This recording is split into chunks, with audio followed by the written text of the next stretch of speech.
BJP சம்மந்தப்பட்டோ மற்ற அரசியல் கட்சிகள் சம்மந்தப்பட்டோ எந்த விஷயமே பேச மாட்டாருன்றது தானே கேள்வியாவே. சேலத்தில் ஓப்பனாக தானே பேசினாரு. இந்த இப்போ வேலூரில் சென்சிட்டிவான சென்டிமெண்ட்.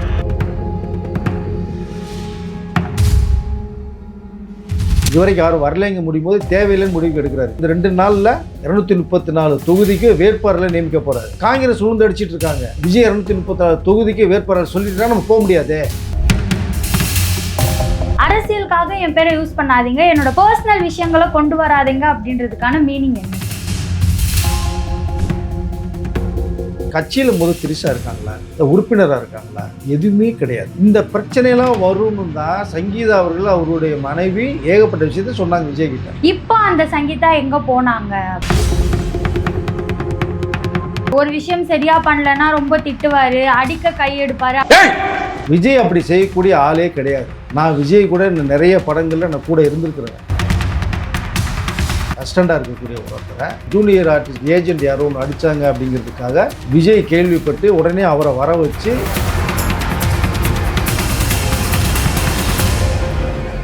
காண்டம் மீடியா நேயர்களுக்கு வணக்கம். நான் உங்கள் விஜயாஸ்மின். இன்னைக்கு நம்ம கூட சீனியர் ஜெர்னலிஸ்ட் வெங்கி சார் அவர்கள் தான் இருக்காரு. வணக்கம் சார். வணக்கம். எப்படி சார் இருக்கீங்க? நல்லா இருக்கும் சார். விஜய் அவர்கள் அரசியல் கட்சி தொடங்கினதுக்கு அப்புறம் த்ரிஷா விஜய் அப்படின்ற விஷயம் வந்து பயங்கரமான விமர்சனங்கள், நிறைய பேச்சுக்கள் போயிட்டு இருந்துச்சு.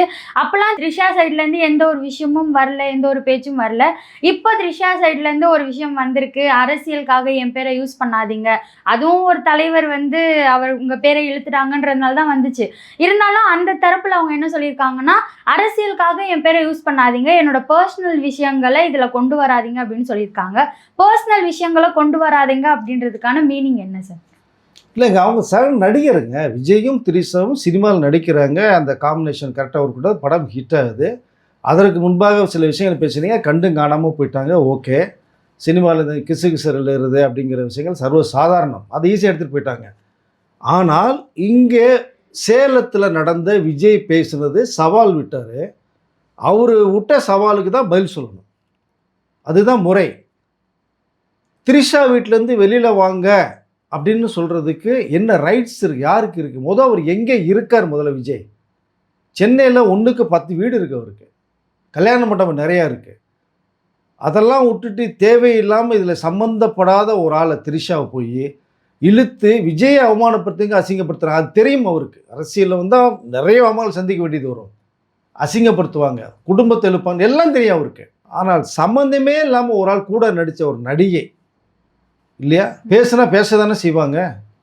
அதுக்காக படத்தோட முடிஞ்சு போச்சு, நீ யாரும் நான் சொல்ல முடியுமா? நம்ம அந்த ஒரு நட்பு உங்களுக்குள்ளே இருக்குது, அவ்வளோதான்.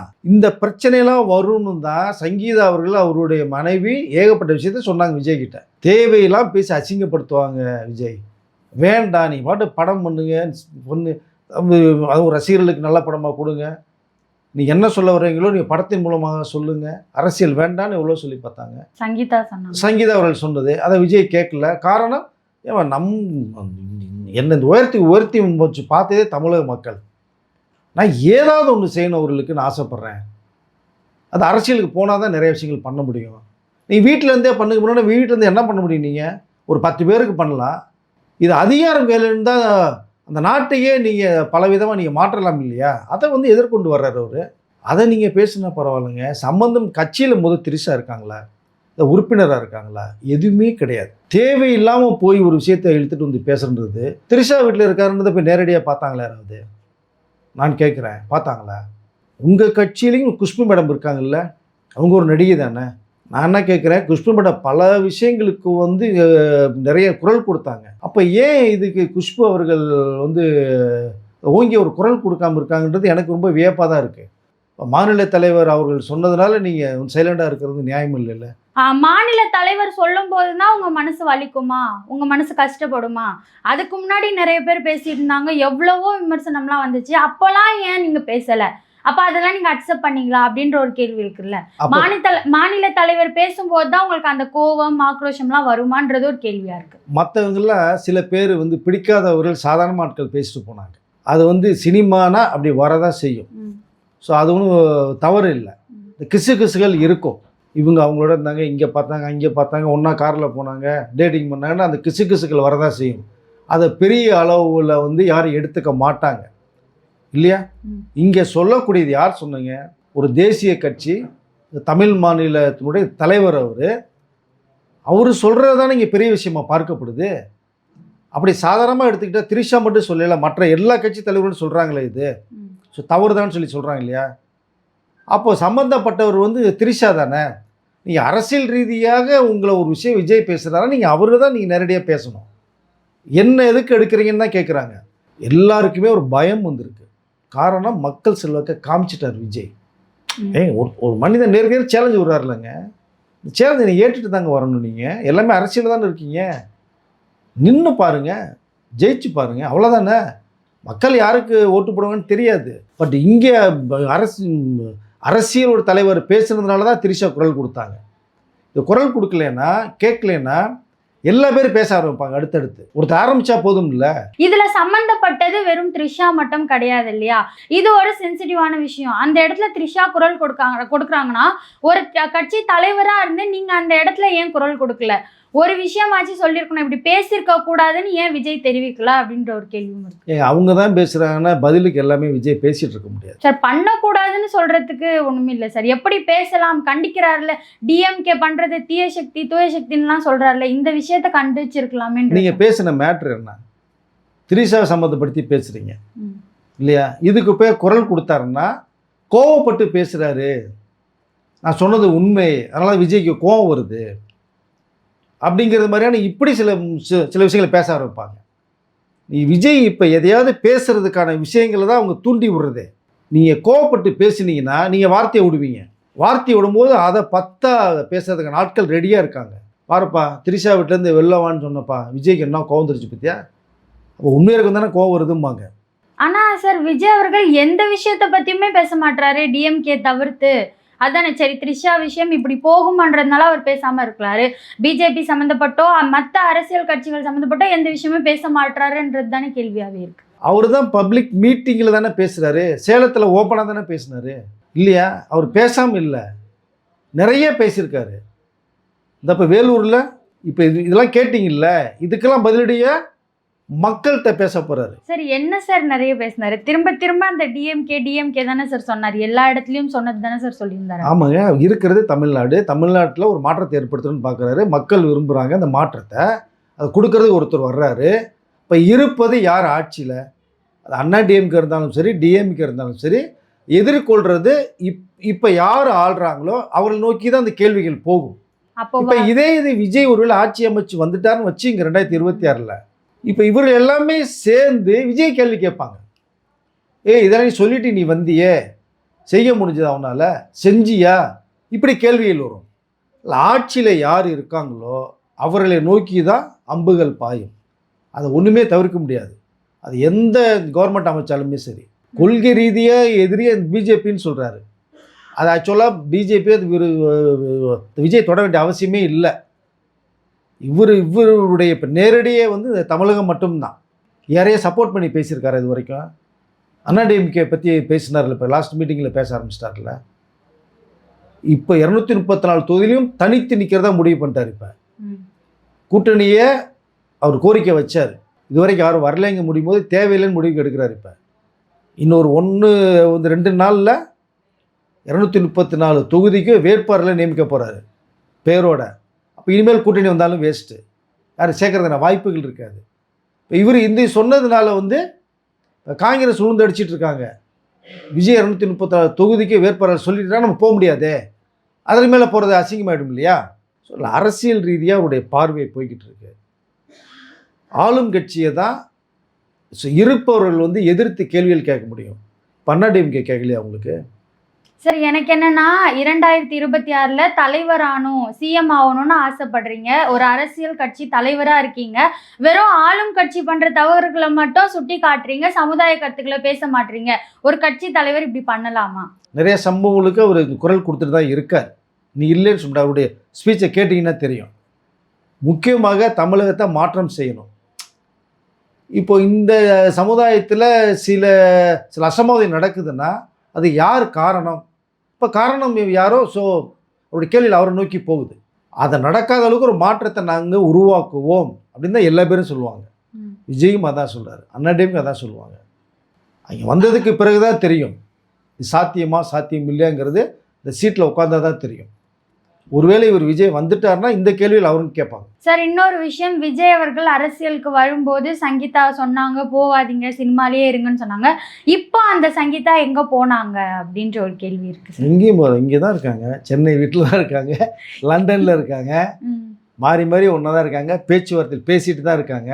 அதில் அரசியலுக்குள்ளே வர வேணான்னு சொல்லி நீங்கள் வீட்டோடு இருந்து பசங்களை பார்த்துட்டு இருக்குமான்னு சொல்லிட்டு இவர் தனியாக வந்திருக்காரு. தனியாக வந்திருக்கான்னு ஒன்றா இருக்காங்க, அரசியல் பாதையில் தனியாக வந்திருக்காங்க. ஒன்றும் இல்லாத போதே தேவையில்லாமல் எடுத்து எல்லாமே பேசிகிட்டு இருக்கீங்க. சங்கீதம் கூட்டு வந்தோம்னா குடும்ப அரசியல் கூடவே கூட்டு வர்றாருயா. கொள்கை பரப்பு செல்லாக்க போகிறாரா இல்லை அடுத்து இந்த தலைவி ஏற்க போகிறாரா அப்படின்லாம் கேள்வி இல்லை. அவர் சொல்கிறதே அவருக்கே திருப்பி விடும். அதனால் நான் போகிற பாதை வந்து கரடு முரடான பாதை. இங்கே இந்த பாதையில் என்ன இருக்குன்னே தெரியாது. நான் போய்கிட்டு இருக்கேன், அது என்னோட முடியட்டும். நான் அந்த எல்லை வரைக்கும் போகிறேன், போய் பார்த்தா தான் தெரியும். மக்கள் வாய்ப்பு கொடுத்தா நான் உட்கார்றேன், வாய்ப்பு தரலைன்னா அடுத்த வாய்ப்புக்காக இன்னும் 5 வருடங்கள் நான் மக்களை சந்தித்து என்னோட போராட்டம் தொடருங்கிறாரு. திரையுலகத்துக்கு நான் முற்றுப்புள்ளி வச்சுட்டேன்ட்டாரு. சினிமா முடிந்ததுன்ட்டாரு. அதையும் சொல்கிறாரு. மீண்டும் விஜய் நடிக்க வருவார்னு சொல்லிட்டு இருக்காங்க. விஜய் நடிக்க வரமாட்டான், அது முடிந்த சரித்திரம். அது இனி என்னுடைய பயணம் பூராமே என்னுடைய வாழ்க்கை பூராமே அரசியல் நோக்கி தான் தெளிவாக அவர் சொல்லிட்டாருங்க. அதனால் குடும்பத்தை இதுக்குள்ளே அவர் இழுக்க விரும்பலை. குடும்பத்தில் நீ ஒரு மனைவியாக இருப்பா, பசங்களை நீ பார்த்துக்க, நான் மக்களை பார்க்க போகிறேன் அப்படின்னு தான் அவருடைய பாதை இருக்குது. சார் இன்னொரு விஷயம், மன்சூர் அலிகான் அவரை பற்றி நமக்கு தெரியும். அவர் கொஞ்ச நாளுக்கு முன்னாடி தான் விஜய் அவர்களுக்கு பயங்கரமாக சப்போர்ட் பண்ணியிருந்தார். டிஎம்கேவை தாக்கி, ஆளும் கட்சியை தாக்கி விஜய்க்கு பயங்கரமாக சப்போர்ட் பண்ணியிருந்தார். இப்போ ரீசெண்டாக அவர் ஒரு பேட்டி கொடுத்துருக்காரு. விஜய் அவர்கள் வந்து இதுதான், விஜய் அவர்களை யாராலையும் பார்க்க முடியாது, அவர் கூட நடித்தவங்களா இருந்தாலும் சரி நடிக்காதவங்களாம் சரி அவர் அந்த இடமே கொடுக்க மாட்டார் அப்படின்ற மாதிரி விஜயை குற்றம் சொல்லி சில விஷயங்கள் பேசியிருக்காரு. எதனால் இந்த மாற்றம்னு நினைக்கிறீங்க? ஏங்க இன்றைக்கி இருக்கிற சூழ்நிலையில் விஜய் ஏகப்பட்ட ப்ராப்ளம் சந்திச்சுட்டு இருக்கார். ஒரு பக்கம் சிபிஐ விசாரணை கமிஷனுக்கு போயிட்டு இப்போ வந்தார். ஜனநாயகன் படம் நம்மளை நம்பி ஒரு 400 கூட செலவு பண்ண ப்ரொடியூசர் கஷ்டப்பட்டு இருக்கார். ஒரு பக்கம் அரசியல், மக்கள் சந்திப்பு, எலெக்ஷன் வரப்போகுது. இந்த நேரத்தில் வந்து எல்லாரையும் கூப்பிட்டு உட்கார வச்சு பேசுகிறதுக்கு ஒரு நேரம் இருக்கா? முதல்ல விஜயை நான் பார்க்கணும்னு நினச்சோன்னா பார்க்குறதுக்கு ஏங்க ஒரு மனுஷன் வந்து இப்போ எல்லா பேருமே ஒரு டைம் எடுத்து யாராக இருந்தாலுமே என்ன சொல்ல இருப்பாங்கன்னு தெரியாமல், சார் நாளைக்கு 12 மணிக்கு வரலாமா, இல்லை 2 days கழிச்சு வந்து மீட் பண்ணலாமா அப்படிங்கிற மாதிரி விஷயத்தை கேட்டுட்டு ஃப்ரீயாக இருந்ததுன்னா கண்டிப்பாக வர சொல்லி பேச போகிறாங்க. இதே மன்சூர் அலிகான் வந்து விஜய் கரூர் சம்பவத்துக்கு பிறகு மிகப்பெரிய குரல் கொடுத்தார். இன்றைக்கி அவர் பார்க்கணும்னு நினச்சார், பார்க்க முடியலன்னு அந்த ஆதங்கத்தை வெளிப்படுத்துகிறாரு. அவருடைய ஆதங்கம் ஏமானதாக இருக்கட்டும், தப்பு இல்லை. ஆனால் விஜய்யுடைய பொசிஷனை அவரும் கொஞ்சம் நினச்சி பார்க்கணும், என்ன மாதிரி சூழ்நிலை இருப்பார். இப்போதைக்கு பார்க்க முடியல நம்மளா அப்படின்னா ஏதோ காரணத்துக்கு பார்க்க முடியல. திடீர்னு ஒரு டைம் வந்து விஜயை கூப்பிட்டு பேசினார்னா அப்போ என்ன சொல்லுவீங்க? இல்லை, அதுக்கு ஒரு நேரம் வரும்போது கண்டிப்பாக விஜய்கிட்ட அழைப்பு வரும். அது வரைக்கும் மனசில் பொறுத்து தான் தீரணும். நம்ம நினச்ச உடனே நீங்கள் பழைய நடிகர் அரசியல் வராமல் பழைய நடிகர் இருந்தாருன்னா பிரச்சனை இல்லைங்க. நீங்கள் டக்குன்னு சொல்லாமலாம் கூட பார்க்கலாம், உட்காந்தா 10 நிமிஷம் பேசிட்டு வரலாம். இன்றைக்கி இருக்கிற ப்ரோட்டோக்கால் ரொம்ப தேவைப்படுது அவருக்கு. பாதுகாப்பு ரொம்ப அவசியமாக இருக்கு இல்லையா? இப்போ நினச்ச உடனே போய் பார்த்துட்டு ஏதோ சம்பவம் என்ன பண்ணுவீங்க நீங்கள்? அதனால தான் கொஞ்சம் இப்போதைக்கு இந்த எலெக்ஷன் வரைக்குமே தவிர்க்கிறார். கண்டிப்பாக விஜய்கிட்ட ஒரு அழைப்பு வரும். இந்த மன்சூர் அலிகான் பேசுனதை விஜய் அவர்களும் கண்டிப்பாக பார்த்துருப்பார். அதுவரை கொஞ்சம் பொறுமையாக இருக்கட்டும் அவர். சார் விஜய் அவர்கள் அரசியலுக்கு வந்ததுக்கு அப்புறமா தான் அவர் நம்ம பேசுறது எல்லாத்தையும் பார்த்துட்டு இருக்கோம். அதுக்கு முன்னாடி விஜய் ரொம்ப சைலண்ட் டைப்பு, சென்சிட்டிவாக அமைதியாக தான் இருப்பாருன்னு கேள்விப்பட்டிருக்கோம். அவர் கூட உதவியாளராக இருந்த செல்வா அப்படின்ற ஒருத்தர் வந்து இன்டர்வியூ கொடுத்துருக்காரு. அவர் என்னென்ன சொல்கிறாருன்னு பார்த்தீங்கன்னா, விஜய் வந்து ஒரு விஷயம் சரியாக பண்ணலன்னா ரொம்ப திட்டுவார், அடிக்க கையெடுப்பார் அப்படின்ற மாதிரியான இன்டர்வியூவில் ரொம்ப எமோஷ்னலாக பேசியிருக்காரு. விஜய் அப்படிலாம் பண்ணியிருக்காரா? இப்போ நீங்களே என்ன சொன்னீங்க? அவர் ரொம்ப பேச மாட்டார் சொன்னீங்களா இல்லையா? அப்புறம் எப்படி அவர் திட்டுவார், அடிப்பார்? இந்த செல்வா இத்தனோட எங்கே போயிருந்தார்? இது முன்னாடியெல்லாம் சொல்லியிருக்கணும். நீங்கள் அப்படி உண்மையாக இருந்திருந்தா அவருடைய பேட்டியை நானும் பார்த்தேன். அவருடைய கஷ்டம் புரியுது, ஆதங்கம் புரியுது, எல்லாம் ஓகே. ஆனால் இந்த செல்வாவை யாரோ தூண்டுதல் பண்ணி பேச சொல்லி அனுப்பிச்சிருக்காங்க. அவர் பேசியிருக்கார் காப்பி பேஸ்ட் மாதிரி. விஜய் அப்படி செய்யக்கூடிய ஆளே கிடையாது. நான் விஜய் கூட நிறைய படங்களில் நான் கூட இருந்திருக்கிறவன். சாதாரணமாகவே பேச மாட்டாருங்க, தேவை இருந்தால் மட்டும்தான் பேசுவார். தேவையில்லைன்னா பேச மாட்டார். அப்படிப்பட்ட ஒரு நபர் தன்னுடைய உதவியாளரில் அசிஸ்டண்ட்டாக இருக்கக்கூடிய ஒருத்தரை அவர் வந்து யாரோ ஒருத்தர் அடித்தாங்க, ஏதோ ஜூனியர் ஆர்டிஸ்ட் ஏஜென்ட் யாரோ ஒன்று அடித்தாங்க அப்படிங்கிறதுக்காக விஜய் கேள்விப்பட்டு உடனே அவரை வர வச்சு என்னுடைய அசிஸ்டண்ட் நீ எப்படி அடிக்கலாங்கிறத கேட்டு அவர் மிகப்பெரிய வார்னிங் கொடுத்ததையும் சொல்கிறார் இல்லையா. இன்னொருத்தர் அடித்ததுக்கே இவர் கூப்பிட்டு திரும்பி நீ அடிச்சிருக்க வேண்டியதானேன்னு சொல்கிறாரா செல்வாட்ட, அவரோட அசிஸ்டண்ட்கிட்ட. அவர் அடித்தானா நீ திரும்பி அடிக்க வேண்டியதானே அப்படின்னு கேட்டிருக்காரு. அதையும் செல்வா சொல்கிறார். அப்படி அப்போது இன்னொருத்தர் அடித்ததுக்கே கூப்பிட்டு விசாரிக்கிறவர் தன்னுடைய உதவியாளரை அவர் அடிப்பாரா? அது விஜய் அப்படிப்பட்ட ஆளே கிடையாது. ஃபர்ஸ்ட் ஆஃப் ஆல் இவ்வளோ வருஷம் இல்லாமல் இப்போ வந்து சொல்கிற காரணம் என்ன, விஜய் போயிருக்காரு.